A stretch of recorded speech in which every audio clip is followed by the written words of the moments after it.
Good morning. So we are doing the Bhagavad Gita. This is chapter 2 and we had completed till verse 44 from chapter 2. Now what we had learned, I will just give you a small recap.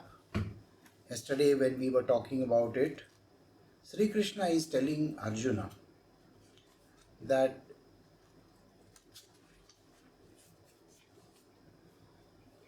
there is only one ideal that you have to focus on. That ideal has to be one. The reason is because if you have too many things going on in your life, your mind gets distracted, your intellect gets dissolved. So if your intellect by itself is reacting to 100 different things, it is not determinate. That means it is not focused on anything. And the results are going to be terrible. So in the world of spiritual also, it is very important that you focus clearly on one specific thing, which is the divine itself, and don't focus on anything else. Yesterday we learned that there are deities and there are divinities in this world which are caretakers of certain kinds of responsibilities. Like say for example, if I have to take up the responsibility of wealth, then it is resting with Lakshmi Devi. Likewise, education and knowledge rests with another goddess, that is Saraswati. Like that, there are different gods and goddesses which are supposed to handle different kinds of departments. And they are deities, they are not capital gods, capital God, they are not that. So the one which we say as the divine, the totally the utter, the highest of its kind, is this one entity whom we can call Krishna, because this is scripture which is Vaishnava scripture. Somebody who is reading the Shaivite scripture calls him Shiva, whatever. It does not matter. Those who are reading the Bible will say Father in heaven, and so on and so forth. So there are different ways of looking at the same. There is only one divine, one supreme God, one supreme divine consciousness, and we are supposed to have focus only on this. If you get entangled with the deities, then you are going to become subservient to them. That means literally you are like a servant to them. You will go to their individual heavens because these are like ministers. So when they serve, you have to become their servant and serve them. So, but you get to enjoy their, their castle, their five-star hotel which they may be having. Of course, only for a limited duration of time. After that, you are going to be born here on earth again. And we should never aim for heavens of this kind of, this kind of deities, because that is going to put us in a quandary. So here he says that attainment of pleasure and power and rebirth is the fruit. So what you get out of it is just nothing but rebirth. So you aim for any of these divinities, you are going to get reborn again and again and again. Alright? So now we will start with the next verse. We are doing Bhagavad Gita chapter 2 verse 45. Arjuna, the Vedas thus deal with the evolutes of three gunas, that is the modes of Prakriti, that is worldly enjoyment and the means of attaining such enjoyments. Be thou indifferent to these enjoyments and their means, rising above pairs of opposites like pain and pleasure, etc., established in the eternal existence God, absolutely unconcerned about the fulfillment of wants and the preservation of what has already been attained, you be self-controlled. This is a very beautiful verse, and if you were to follow this verse to the letter, absolutely, whatever is mentioned in this verse, if you follow it to the letter, you will attain the highest will in the world, in this entire universe. You yourself become that divine. Alright, so let me start with the verse. First and foremost, he says, Arjuna's, the Vedas thus deal with the evolutes of the three gunas.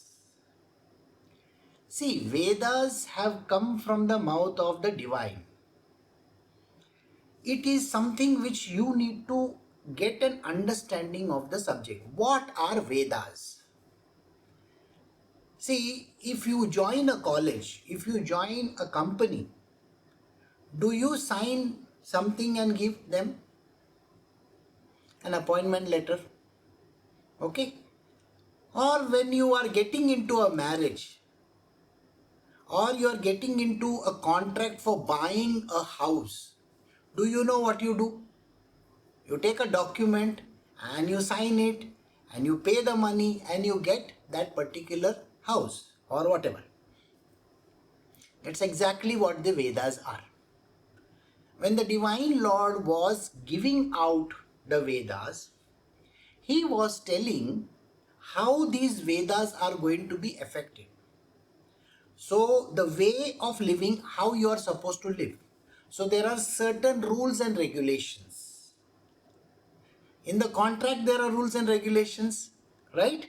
So if you buy a house, there is a contract which says that you can use only this much amount of property. This is parking space. This is your landing space. This is public place. This is a garden which is used for the public. This is a clubhouse. All these things are mentioned in that. So likewise, and you can use only this much amount of space for this purpose. So when you are born on this planet Earth, you have to follow certain rules and regulations. Now, there are certain benefits that accrue from it also. So if you join a housing colony, what are the benefits? So they may have something which is called a swimming pool. So you can enjoy the benefits of a swimming pool. If they have a clubhouse, then you can enjoy the clubhouse, but in a certain manner. So there are terms and conditions, isn't it? Exactly how this life has to be led. So when the Divine Lord was defining these Vedas, he was telling that there are certain benefits that you can accrue. So you do this. So you make an application for something and you get those benefits. So even in your own world, if you have to join a particular community, do you have to follow community rules and guidelines? Exactly the point. So this is nothing but the community which is human birth. There are certain rules and regulations which you have to follow. There are certain things that are going to happen in a particular way. This is the framework of our existence. So now, Shri Krishna is telling you over here, the Vedas deal with the evolutes of the three gunas. What are the three gunas? Sattva, Rajas and Tamas. Okay? So these are the three gunas, and in these three gunas, it is defining these three gunas. Okay? Now while these three gunas are being defined, what happens is it tells you about worldly enjoyments and means of attaining such enjoyments. In the Vedas, there are lot of different kinds of prayers. There are different kinds of things which are mentioned where it is said that if you want good marks, if you want to pass in your examination, I'm just giving you an example, don't take it for literal this thing. Okay, if you want to get married, if you want property, if you want somebody to be killed, I'm not joking. Somebody has to be destroyed. Somebody has to be killed. Some nonsense has to be done. Everything is mentioned over there. How you go about doing it. So you pray to certain God and you can get that thing done. What are the kinds of prayers that you are supposed to do? Do these prayers. Offer these things. And you can get the benefit from that particular deity. Got it? So these are deities. And these deities are going to offer different benefits along the way. So when they offer these benefits, what happens? You can enjoy these benefits. So the Vedas clearly define, if you want this, do this. If you want this kind of a benefit in your life, do this. People, they nowadays, people have very less belief in God, isn't it? So what do? They want children. So they go to all these IVF centers, in vitro fertilization and all these kind of things they do. They think that, God, I will get a baby just by that. If the baby is written, it is going to happen, whether you go to IVF or you don't even get pregnant. Now you will wonder, how is that? So there is a methodology which is mentioned in the Vedas also. So there are different technologies which are actually there inside that. And these are just like when you pay fees, to all these doctors, whosoever concerned, isn't it? Suppose you have some disease, okay? Suppose you have cancer. Now cancer, is it curable, non-curable? We don't know. So some of it is curable. So you follow certain techniques, certain medicines, and God knows what all things you have to do. Finally, you are out of cancer. Have you paid the fees to the doctor? Yes. Have you gone for X-rays and MRIs and this and that and thousands of tests? Of course you have done all these things. Are you paying pots of money to the doctors and the hospitals?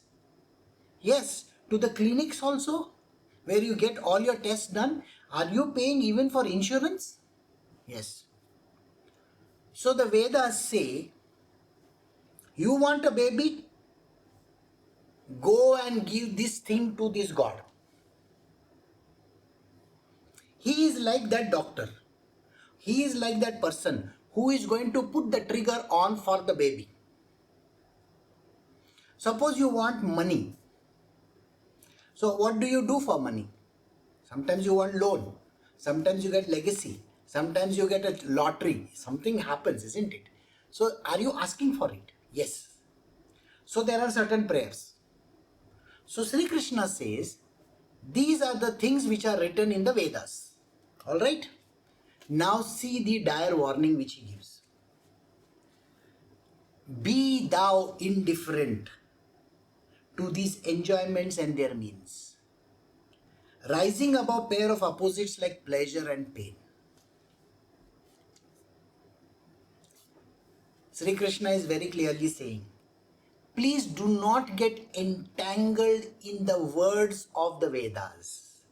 Do not fall into the trap of going and doing those kind of things. Please do not try to override destiny. Please don't even do any of these things. Have equanimity of mind. Equanimity of mind means when there is pleasure, don't bother about it. When there is pain, also don't bother about it. Whatever may be the condition. See, the Vedas are also talking of overcoming a lot of problems, isn't it? Suppose you have certain doshas. Doshas means defects. When a body has certain defects, you have to do certain things. Like say for example, there is a particular person, his daughter is autistic. Now she was born autistic. And today they are performing so many pujas and parts as written in the Vedas. I am telling you one thing for sure. They are setting up the biggest trap in their life. You got what I am saying? This is a trap. Person should never fall into this trap. Don't keep on visiting temples and praying to God so that I want this, please give me this, so I am giving you this. So going to, Tirupati, Balaji or some such kind of a place, I will give you 10,000 rupees, I will give you 50,000 rupees. I have people who come from abroad and they bring a pots of dollars with them. Okay. They may be living in some XYZ country, but they will come with dollars and they will give it to Balaji. They will give it to some temple. Finished. You are gone. You are following the law as per the Vedas. And Krishna is here giving a dire warning. Please don't get into it. He says, rising above pair of opposites like pleasure and pain, established in this eternal God. Please do not do this. But establish your single pointedness to this one divine God. Even the Quran says the same thing. It says don't get lost in all these things. Just follow that one God called Allah. Right? Here also Shri Krishna is saying the same thing. He says, why are you running after all these deities and divinities in this world? Don't follow them. Don't give them anything. There is nothing to be given or nothing to be done. Don't get into that trap, because it is going to give you rebirth. So just go and pray to this one divine Lord. So then what happens? Established in the eternal existence, that is rising above pair of opposites like pleasure and pain, established in the eternal existence God, absolutely unconcerned about the fulfillments of wants and preservation of what has already been attained, you be self-controlled.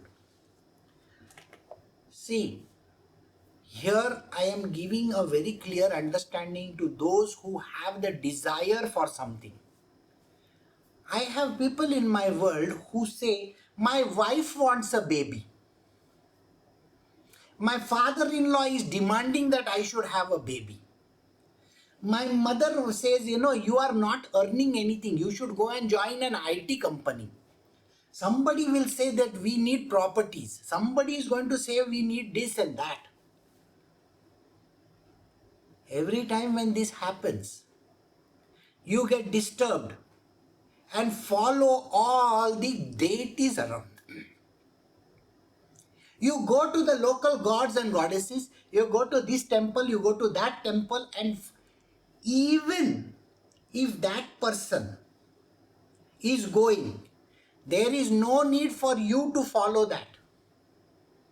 Please understand this.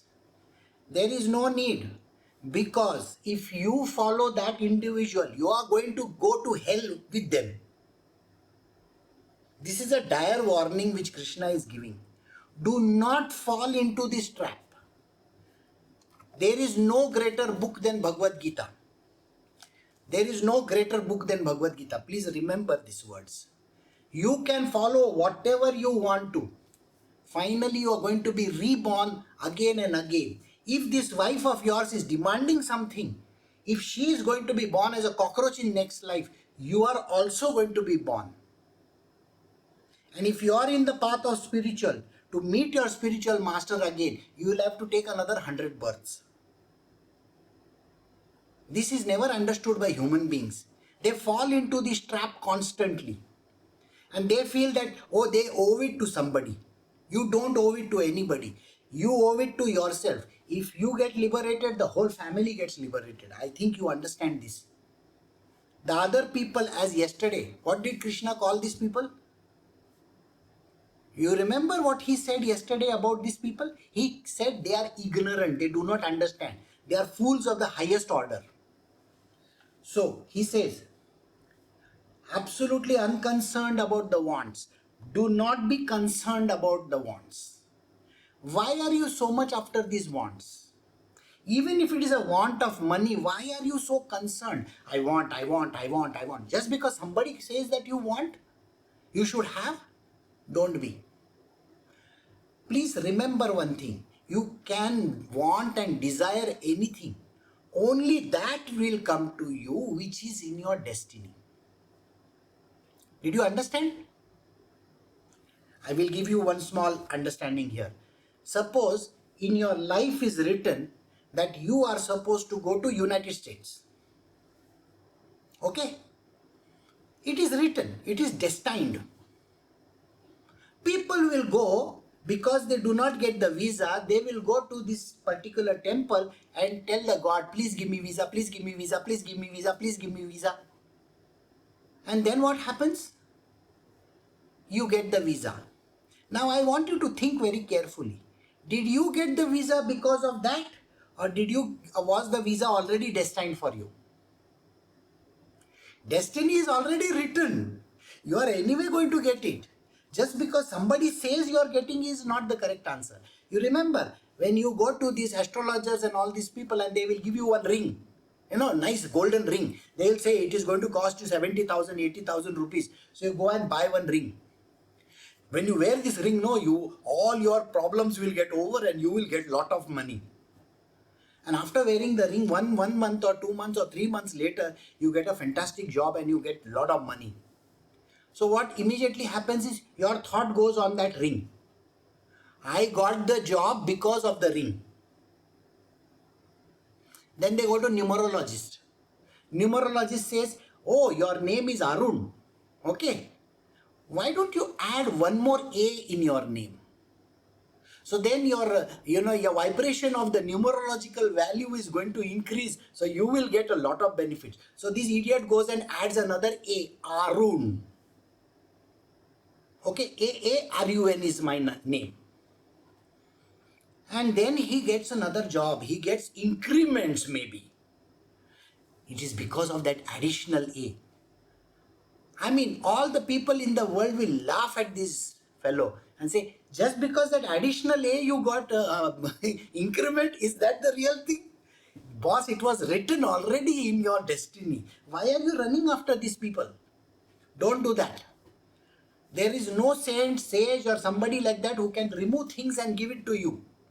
What is written in your destiny will come to you. That is exactly what Krishna is trying to tell you. So don't bother your head about doing all these things. So he says, absolutely unconcerned about the fulfillments of wants. Don't be concerned about the fulfillment of your wants, because I give all those wants. Whatever you want, I will give you. Okay? And the preservation of what has already been attained.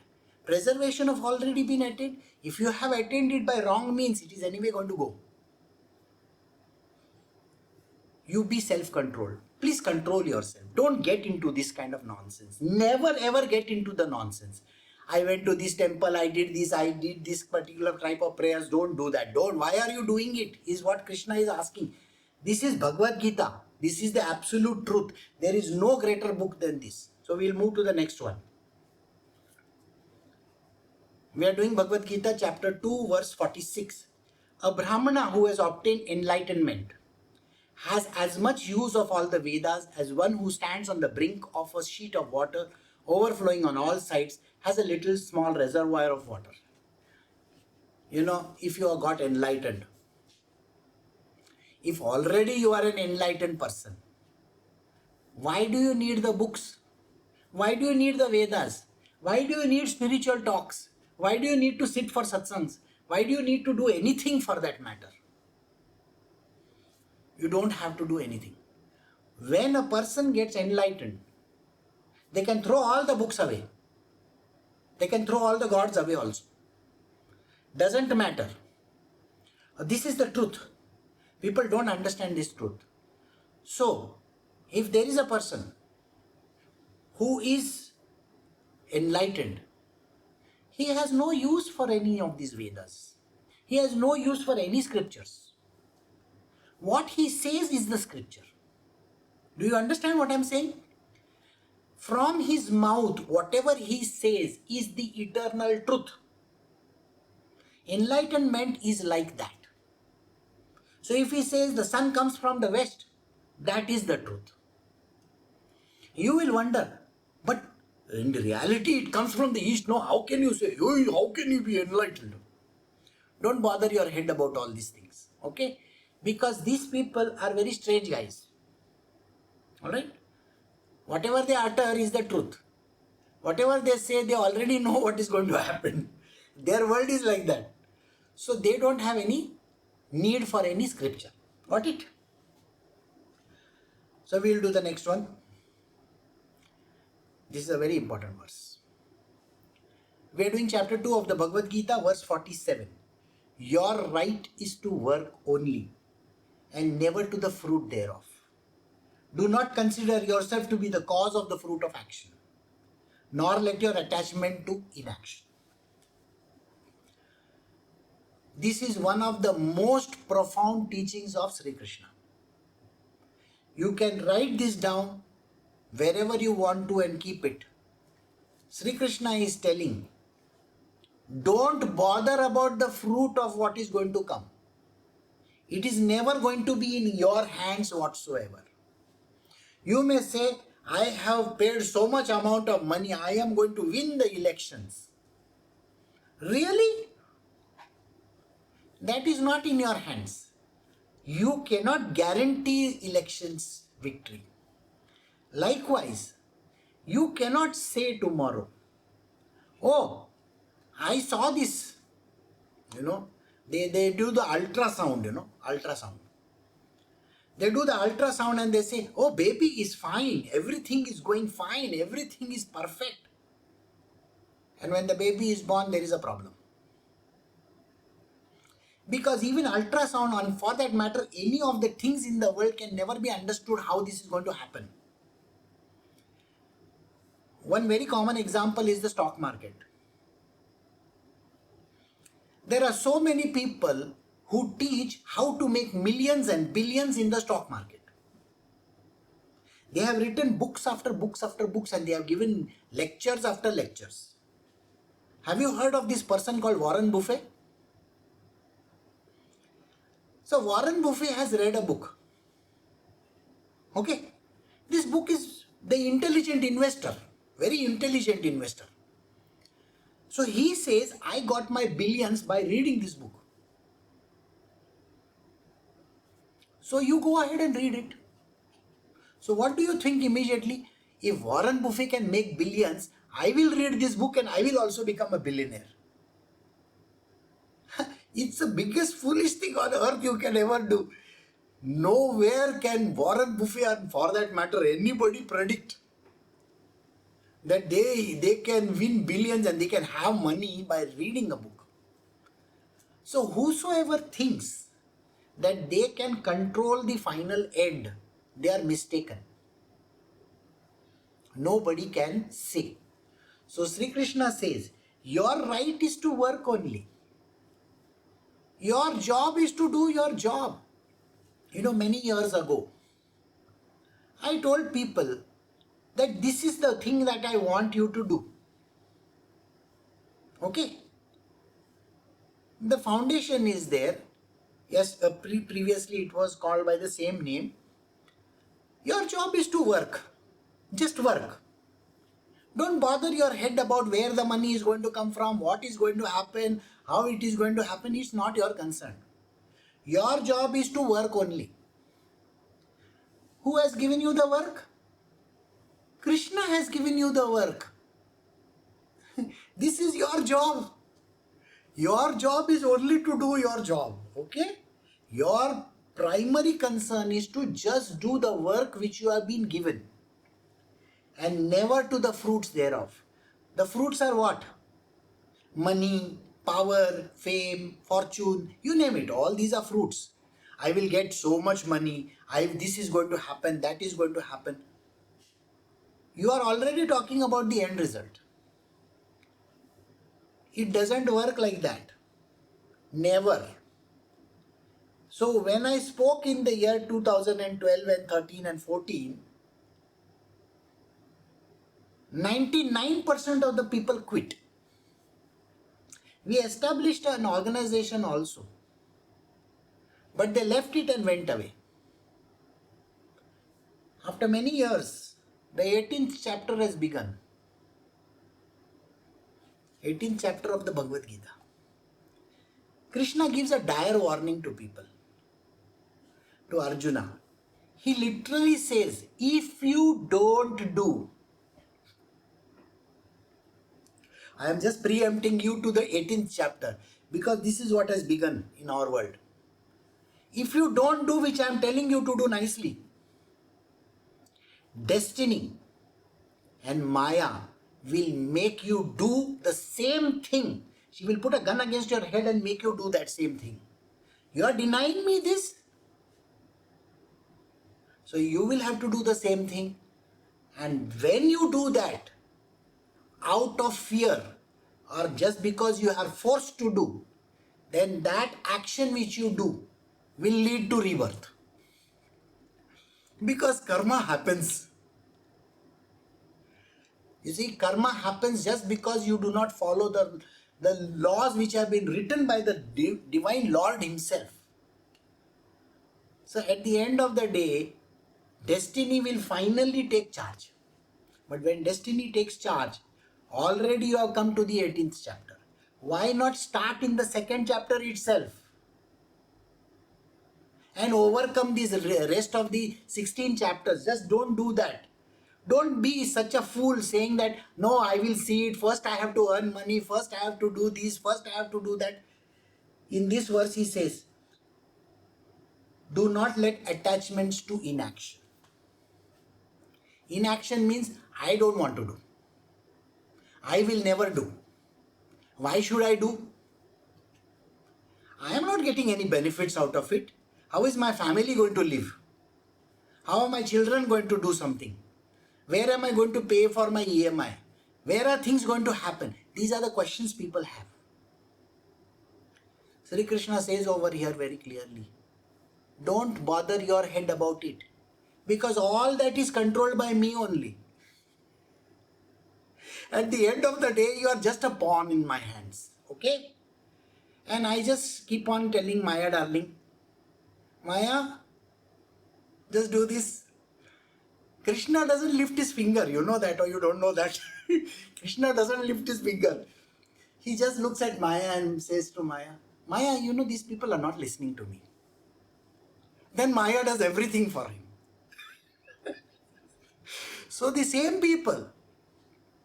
So Arjuna is being given a dire warning over here and he doesn't recognize that it's a warning. But I am giving it to you as an explanation. Please remember these words very carefully. He says, your right is to work only. Don't bother about results and never to the fruits thereof. So you got to work and the work has to be done. Don't say, I am very busy, I don't have time for this cannot be done. I am so busy that, I have to do all other activities except your work. This is the thing which people have in mind, I have time for every other thing in the world except what you are telling me to do. That, I think I can do it later. Don't worry. I will not lift my finger. You will end up doing the same thing which I am telling you not, do it just now you are not doing. It will end up doing the same thing tomorrow. But then tomorrow when you do it, it will accrue karma with it. And because it accrues karma, you are going to fall into the cycle of rebirths. So he says, and consider yourself. Do not consider yourself to be the cause of the fruit of action. You keep on saying, human beings love to say this. I did this, I got the money, I got improvements, I did this, Everybody thinks, I am earning, I get this money, I got the child, I got married. Don't take any credit for anything. Do you remember my yesterday's session? Krishna says very clearly, don't take credit for any action because you never control anything. What can you control? You cannot even control what is going to happen in the next 5 minutes. Isn't it? Nobody can control. What is this life and death? Money and no money. You have no control. Even your sneeze is not under your control. So then what are you talking about? So don't ever take the credit that I am doing it. I am going to do it in the way I feel like. He says very nicely, please do it. And Krishna's way of talking is very unique. He doesn't say, in the beginning he never uses threats. In the beginning he says, you know what? God has made the world like this. Really? You are that God. And then he says, he has written his laws. And by doing this you will get that. It is not like that. Very clearly he is saying on the other side, I am the Supreme Lord myself. You listen to me only. So it's a very sugar-coated pill for you all. Sugar-coated. And he says, do this. And then everything will be fine. Because when you understand that I am the doer of everything, I have taken care of everything in the future. Why are you worried so much? And this is the verse which is important for all of us. So you can just, mark it and keep it, and never have attachment to inaction. Inaction means I won't do this. I don't want to do. Where can I see the benefits? I don't see any benefits in this. So when people, way back again, people thought that I am asking them free work, work for me for free. No, I don't give anybody free like that. Payment comes, and it's the payment which is come because you are doing something. And that payment will go a long way, it can never be lost. But if you work in any other way, even if you get 10 lakhs, next day you will be having 12 lakh rupees loan. But if I give you 100 rupees, you would have spent 70 rupees and you will still have 30 rupees left. This is the funny part of Krishna's teachings, and we have to follow them. Okay, so I will stop over here.